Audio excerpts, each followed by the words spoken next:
دعاؤں کے پرندے دل سے نکلتے ہیں اور جا کر اس شاخ کو سرسبز کرتے ہیں جو مرجھانے والی ہو یا ٹوٹنے والی ہو۔ جہاں دوا کام چھوڑ دیتی ہے وہاں دعا کام آتی ہے۔ کبھی کسی دعا دیتے انسان کا دل نہ دکھانا، اسے بے حیثیت بے توقیر نہ کرنا، کیا خبر وہ اصل میں کہاں کا مکی ہے۔ زندگی میں کبھی کسی قیدی کو حقارت سے مت دیکھنا، کیونکہ ہر سزا پانے والا گناہگار نہیں ہوتا۔ زندگی بے گناہ ہونے کی بھی سزا دیتی ہے۔ قیدی تنہا ہوتا ہے اور تنہائی خدا کے قریب تر کر دیتی ہے۔ قید تنہائی میں ایک لمحہ ایسا آتا ہے کہ جب بشارتوں کا نزول ہوتا ہے اور زندگی ایک ایک کر کے سارے راز کھول دیتی ہے۔ اس لمحے قیدی پر آشکارا ہوتا ہے کہ اس کو قید میں کیوں رکھا گیا۔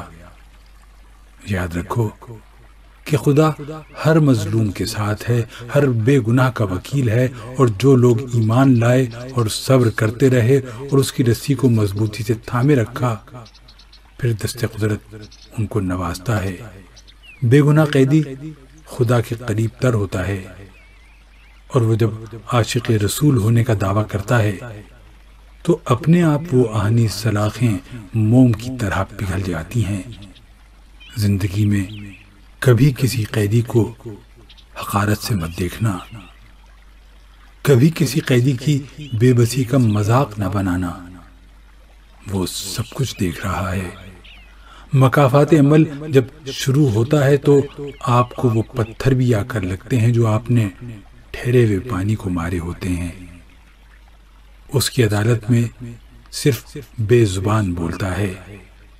مظلوم کو انصاف ملتا ہے اور ظالم کو سزا، کیونکہ اعمال انسان کا پیچھا کرتے ہیں جہاں وہ بھاگتے بھاگتے تھک جاتا ہے۔ مکافات عمل وہاں پر ہی اس کو مار دیتا ہے۔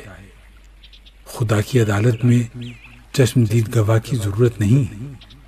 نظام قدرت میں انتقام نہیں ہے، انصاف ہے۔ لہذا وہ قاتل کو مقتول کے سامنے لا کھڑا کرتا ہے۔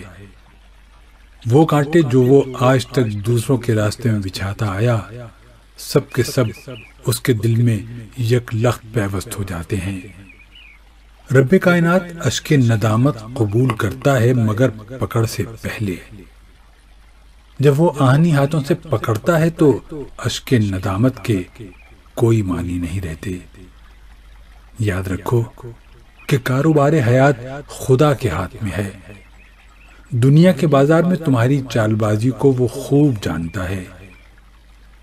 اس بازار کے سکے اور ہیں۔ توبہ کرو توبہ، مکافات عمل سے پہلے۔